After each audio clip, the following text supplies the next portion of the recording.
லால்காந்தில் speech பார்த்தீங்க தானே கிட்டத்தில்?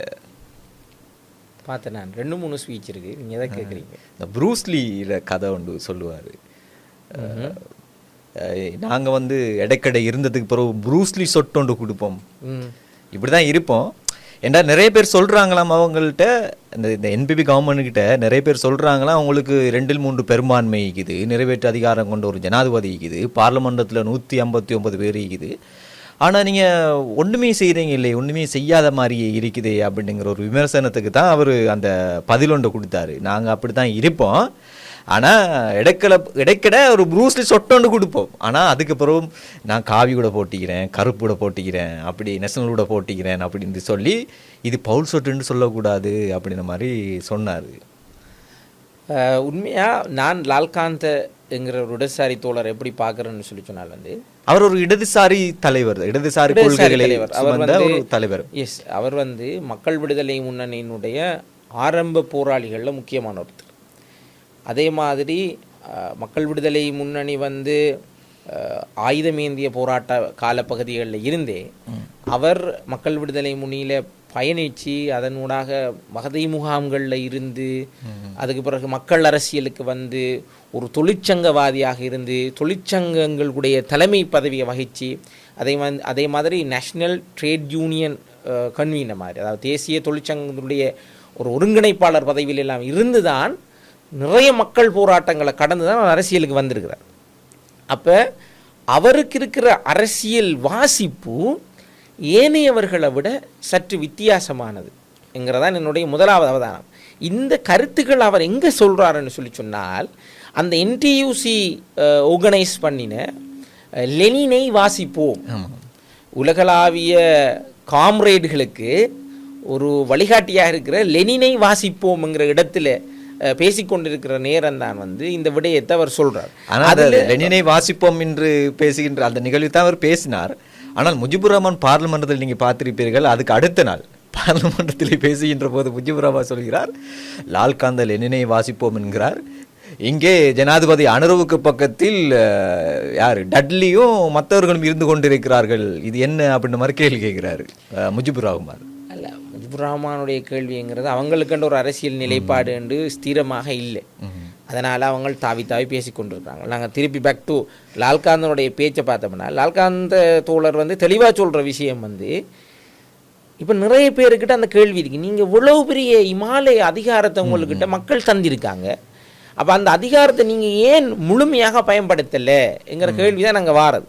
இப்போ அந்த நேரத்தில் தான் அவர் சொல்கிறார், நாங்கள் அவ்வளோ பெரிய அதிகாரத்தை மக்கள் தந்தாலும் ஒரு முறைமை மாற்றத்தை நோக்கின ஒரு பயணத்தில் தான் அவர்கள் அவங்களுடைய அஜெண்டாவை செட் பண்ணியிருக்காங்க, சிஸ்டம் சேஞ்சை நோக்கி போகிறாங்க. எஸ், அப்போ அதை செட் பண்ணியிருக்கிறதால சிஸ்டம் சேஞ்சுங்கிறது முதல் இருந்தாக்கள் செய்த சிஸ்டத்தை அப்படியே கண்டினியூ பண்ணுற ஒரு விஷயம் இல்லை. ஆனால் கண்டினியூ பண்ணுறது ஒரு விமர்சனங்கள் இருக்குதானே பல. இப்போ ரணில் விக்ரமசிங்கனுடைய கொள்கை தான் இவங்க கொண்டுட்டு போகிறாங்க அப்படின்ற மாதிரி விமர்சனம் ஒன்றும் இருக்குது.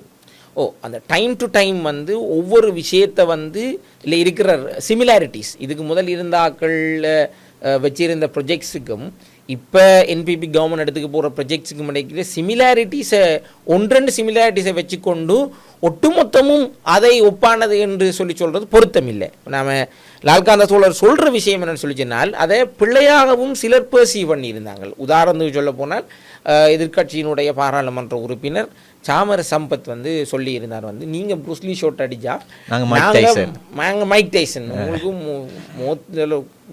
தெருவன் ஒரு குத்து என்ன மாதிரி எல்லாம் போட்டு நான் கீழே போட்டு உங்களை அடிப்பேன்னு நம்ம சொல்லுங்க. இது வந்து என்னை பொறுத்த வரைக்கும் வந்து அவர் சொன்ன விஷயத்தை சரியாக புரிஞ்சு கொள்ளலை. நிறைய பேர் இது ஏதோ ஃபிசிக்கலாக ஆளுகள் அடிபடிப்படுற ஒரு விஷயத்தை அவர் பேசுறாரு, பொருளாக பேசப்பட்டுச்சு அந்த நேரம். அவர் அதை பத்தி பேசலைங்கிறார். லால்காந்த வந்து அது எதிர்கட்சியில் இருக்கிற சில உறுப்பினர்களும் அதை புரிந்து கொண்டிருக்கிறார்கள். எந்த ஒரு விஷயத்தையும் அது சரியோ பிள்ளையோ அடிச்சு விட்டுருவார் போற போக்கிலே. அவர் அதிலே வந்து அந்த என்ன சொல்றது உண்மைத்தன்மையாக பேசுகிறார். அந்த நினைக்கிறேன் அவர் வெளிப்படைத்தன்மையாக பேசுகிறார். ஒப்வியஸாக அவருக்கு என்ன விளங்குதோ அது அப்படியே சொல்கிறார். இப்போ அவர் இப்போ சொன்ன விஷயம் என்னென்னு சொல்லி சொன்னால் வந்து, இவ்வளவு காலமும் இந்த சிஸ்டத்தை ரன் பண்ணி கொண்டு வச்சிருந்த சில விஷயங்களில் சில பவுண்ட்ரிஸ் இருந்துச்சு. உதாரணத்துக்கு ஒருத்தர் அவர் கருப்பு கோட் என்று சொன்னது வந்து நீதித்துறை சார்ந்தவர்கள பெரிய ஆக்கள் அந்த மாதிரி ஒரு ஃபீலிங். அதே மாதிரி அவர் தேசிய உடை அணிஞ்சுங்கிறதுல வந்து இந்த அரசியல்வாதிகள் மேட்டுக்குடி பிரபுத்துவ மனநிலையை பறைசாற்றுறது. அதே மாதிரி அவர் சிவுர என்று சொன்னது வந்து பிக்குகளுடைய ஆடை. அவர் அந்த எல்லா பிக்குகளையும் அவர் சொல்லல. அவர் எதை சொல்றார் என்றால் வந்து நிறைய என்ன சொல்ற மத சாயத்தை பூசிக்கொண்டு அரசியல் செய்கிற ஆக்களைத்தான் அவர் டார்கெட் பண்ணதாக நான் உணர்றேன். ஸோ இப்படியானவங்க அரசியல் ரீதியாக அவங்கள் ஒரு விடயத்தை முன்னுக்கு வைக்கிற நேரத்தில் அதே அரசியல் ரீதியாக அந்த தாக்குதலுக்கு பதில் தாக்குதல் நடத்துற நேரத்தில் அரசியல் ரீதியாக பிசிக்கல் இல்லை இப்பதான் அவர் பொலிட்டிக்ஸ் பண்றாருன்னு சொன்னா நாங்களும் பொலிட்டிக்ஸ் பண்றோம். அவ்வளவுதான். நீங்க பொலிட்டிக்ஸ் செஞ்சால் நாங்க அதுக்கு ஆப்போசிஷன் பொலிட்டிக்ஸ் செய்வோம், உங்களுக்கு நாங்க அதுக்கு ரிப்ளை தருவோம். ஆனா நீங்க ரிப்ளை தர்ற நேரத்துல திருப்பி நீங்க உங்களோட வட்டத்துக்குள்ள உங்களோட கம்ஃபர்டபுள் சோன் மதச்சாயங்கள் இந்த மதத்தை சேர்ந்த ஒரு மத குரு அல்லது வந்து நான் தேசிய உடை அணிஞ்ச ஒரு மேட்டுக்குடி பிரபு என்ற மாதிரி சொல்லல. அதை தெளிவாக சொல்கிறார். இப்போ என்னை பொறுத்த வரைக்கும் வந்து இந்த சிஸ்டம் சேஞ்சில் வர வேண்டிய ஒரு கோ சேஞ்சாக நான் இந்த விஷயத்தை பார்க்குறேன். அதை தைரியமாக லால்காந்த போன்ற தலைவர்கள் சொன்னதும் வந்து ஒட்டுமொத்தமான இளங்கட அரசியல் பரப்பில் ஒரு முற்போக்கான விஷயமாக தான் நான் பார்க்குறேன். ஆனால் அதே நேரம் என்பிபி அரசாங்கத்தினுடைய சில சொல்ல வேண்டிய கருத்துக்களை லால்காந்த் மூலமாக சொல்லப்படுவதாகவே தோன்று பார்க்க இல்லை போல இல்லையே. லால்காந்தங்கிறாரு ஒரு கேபினட் மினிஸ்டர், ஒரு தேசிய மக்கள் சக்தியினுடைய நிறைவேற்றுக்குழு உறுப்பினர், மக்கள் விடுதலை முன்னணியுடைய அரசியல் குழு உறுப்பினர். அப்படி நேரத்தில் அவர் தானே சொல்லணும். இப்போ மக்கள் விடுதலை முன்னணி அங்கே இருக்கிற ஒருத்தர், அங்கே பேசுகிற ஒருத்தர், அங்கே ஒரு ப்ரொமினண்டான வோக்கலான அவர் ஜெனியூனா ஆனஸ்டா எல்லாருக்கும் விளங்குற மாதிரி சொல்றார், விளங்கப்படுத்துவார். ஆனால் அவர் சொல்லுகின்ற அந்த கருத்து உண்மையிலே சரியான கருத்து தானே. ஏன்னா அரசியலுக்குள்ளுக்கு வந்தா நீங்க உங்களுடைய ஆடைகளை போர்த்தி கொண்டு நீங்கள் அரசியல் செய்யக்கூடாது. நீங்கள் அரசியலுக்கு டிரெக்டாக நீங்கள் வந்துட்டீங்கன்னா நீங்கள் அரசியலே அட்டாக் பண்ணுங்க, நாங்கள் அட்டாக் பண்ணுறோம், அவ்வளோதான்ங்கிறது அந்த கருத்து வந்து சரியான கருத்தாக தான் இருக்குது. அப்படி ஒரு நிலைப்பாடு எடுக்கணும். ஏனென்றால் நீங்கள் கவனித்து பாருங்கள், உதாரணத்துக்கு இவ்வளவு காலமும் இலங்கட வரலாற்றை எடுத்துக்கொண்டால் சிங்கள பௌத்த மேலாதிக்கம்ங்கிற கன்செப்ட், இப்படி ஒரு உணர்வு வந்து எல்லா தமிழ் பேசும் மக்களாலையும் உணரப்பட்ட ஒரு விஷயம். இப்போ தமிழ் பேசும் மக்கள் அவர்கள் வடகிழக்கு தமிழர்களாக இருந்தாலும், மலையக தமிழர்களாக இருந்தாலும், முஸ்லிம்களாக இருந்தாலும், பேரினவாதம் என்ற ஒரு சொல்லில் அவங்க அடக்கிறது இந்த மேலாதிக்கத்தை தான். ஸோ அந்த மேலாதிக்கத்தை அவங்க கொண்டு செல்றதுக்காக வேண்டி அவங்க பாவிச்ச ஒரு டாக்டிக் தான் வந்து என்ன சொல்ல, அந்த மதச்சாயம் பூசின அரசியல்வாதிகளை அவங்க மதச்சாயம் அதாவது ஒரு மதத்தை பின்பற்றுற ஒரு மத குருவாக இருந்து கொண்டு மதத்தை பிரச்சாரம் செய்து கொண்டு அவருடைய வரையறைக்குள்ள அவர் நின்று அது வேறொரு டெக்னிக், அது வேறொரு ஜோனு. ஆனால் இது வந்து இல்லை, அவர் அரசியல் பேச வாராருங்கிற நேரத்தில் அவங்க அந்த மேலாதிக்கத்தை இந்த ஒரு கவரப்பில் போட்டு சமூகத்தில் முன்வைக்கிற நேரத்தில் அது என்ன செய்யுது, அவங்களுக்கு பாதுகாப்பாக அமையுது, மற்ற சமூகங்களுக்கு வந்து ஒரு பிரச்சனையாக மாறுது. அதுக்கு ஒரு அண்மித்த உதாரணமாக நாங்கள் எடுத்துக்கொள்ளலாம். திருகோணமலையில் ஒரு புத்தர் சிலையை வச்ச விவகாரமும் வந்து அதுக்கு அதனோடு இணைந்த ஒரு விஷயம். அந்த நேரத்தில் நீங்கள் கவனிச்சிங்களோ தெரியல, ஒரு பௌத்த பிக்கு வந்து போலீஸாருக்கு வந்து கையால் தாக்குதல் நடத்துகிற மாதிரி விஷயமும் வீடியோக்களில் வந்துச்சு. அப்போ அப்படியான நேரங்களை வந்து சட்டத்துக்கு கீழே எல்லாரும் சமனண்டு தானே வரணும். அப்படிதான் இந்த கவர்மெண்ட் வந்துச்சு. அப்போ அது செய்யத்தான், நடைமுறையில் செய்யத்தானே வேணும். இப்போ நடைமுறையில் அதை அமுல்படுத்த முற்படுகின்ற நேரத்தில் வர்ற பிரதான தடைகளைத்தான் அவர் அந்த 3 ஆடைகளில் லால்காந்த குறிப்பிடுறார். அப்போ அந்த தடைகள் வந்து ஒதுக்குறோம், நீங்கள் ஒதுங்கி நில்லுங்கோ, நீங்கள் அரசியல் செய்ய வந்தால் அந்த பவுண்டரியில் இருந்து அரசியல் செய்யப்பட அரசியல் நீங்கள் அரசியல் ரீதியாக நீங்கள் ஒரு தாக்குதல் நடத்தினால் ஒரு வகையான அச்சுறுத்தலாக பார்க்கலும் தானே. மேலாதிக்கத்துக்கான அச்சுறுத்தல். சமத்துவத்தை விரும்புவர்கள் மேலாதிக்கத்துக்கு அச்சுறுத்தலாக தான் இருப்பாங்க. இப்படி அடக்குமுறை செய்ய சர்வாதிகாரத்துக்கு இது அடக்குமுறை இல்லையே. இப்போ அடக்குமுறைன்னு சொன்னால் எப்படி சொல்றது? இந்த அடக்குமுறைக்கு உதாரணம் சொல்றேன். பெரியாரை தெரியுமா?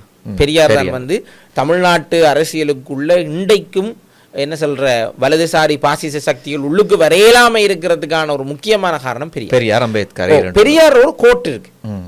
அப்ப அந்த கோட்ல என்ன தெளிவா சொல்றாரு என்றால், ஒரு வல்லரசு நாடு இன்னொரு நாட்டு மேலே தன்னுடைய அதிகாரத்தை பிரயோகித்து அதை நசுக்கிறதுக்கு சப்ரஸ் பண்ணுற முனைவராக இருந்தால் நான் அந்த என்ன சிறிய நாட்டோட நிப்பேன்.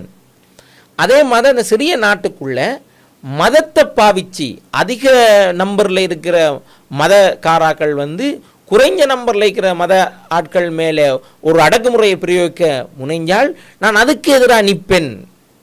அதே மாதிரி அந்த குறைஞ்ச எண்ணிக்கையில் இருக்கிற மத ஆட்களுக்குள்ள சாதிய ரீதியாக உயர்ந்த இடத்தில் இருக்கிறார்கள் தாழ்ந்த சாதிக்காராக்களை நோக்கி பிறப்பின் அடிப்படையில் உருவாக்கப்பட்ட அந்த சாதி அமைப்பில் வந்து அடக்குமுறையை பிரயோகிப்பார்களாக இருந்தால் நாங்கள் அந்த குறைஞ்ச சாதிக்காராக கூட நாங்கள் நிற்போம். அடக்குமுறைக்கு எதிராக அந்த குறைஞ்ச சாதிக்காரர்களுக்குள்ள என்ன நடக்க போகுது, முதலாளி தொழிலாளியை அடக்குமுறையை பிரயோகிப்பாராக இருந்தால் நாங்கள் அந்த தொழிலாளரோட நிற்போம். அந்த தொழிலாளர் வீட்டை போய் அங்கே வீட்டில் இருக்கிற பெண் மீது அடக்குமுறையை பிரயோகிப்பாராக இருந்தால் நாங்கள் அந்த பெண்ணோட நிற்போம். அப்போ எங்களோட அரசியலில் எதிரி வந்து அடக்குமுறை. இந்த அடக்குமுறைக்கு எதிராக கிளர்ந்து எழுகிறது, சமத்துவத்துக்காக வேண்டி கிளர்ந்து எழுகிறது அடக்குமுறைக்கு எதிரான போக்குத்தானே ஒழிய அடக்குமுறை போக்கு கிடையாது. அது தெளிவாக வழங்கணும். இப்போ குட்டை எவ்வளோ காலம் தான் மனுஷன் குடிஞ்சு நிற்கிற, அவன் திருப்பி எழுமின் ஏன் நீ குட்டுறாய் என்று கேள்வி கேட்டான், நீ ஏன் வயலண்ட்டாக மாறுறாய் என்று கேள்வி கேட்கக்கூடாது. இவ்வளோ நாள் நீ குட்டிருந்தா மதியெல்லாம் பார்த்து தானே இருந்து அவன் எடுத்து கேள்வி கேட்கக்கூடாது என்ன செய்கிறீர்கள், இப்போ நீங்கள் வயலண்ட்னு சொல்கிறீர்கள். அப்போ நான் சொல்றேன்னால் அடக்குமுறைக்கு எதிராக கிளந்தெழுகிறது அடக்குமுறை கிடையாது. எனவே இவ்வளவு காலம் இந்த சிஸ்டத்தை ரன் பண்ணின சில மேலாதிக்கங்களுக்கு சவால் விடுத்து பேசுறது அந்த அடக்குமுறை அல்லது அந்த மேலாதிக்கத்துக்கு எதிரான ஒரு குரலாகத்தான் நான் பார்க்குறேன். அந்த லைனை தான் இப்போ ஆட்காந்து எடுத்திருக்கிறார். தெரியுது, அப்படிதான் தெரியுது எனக்கு.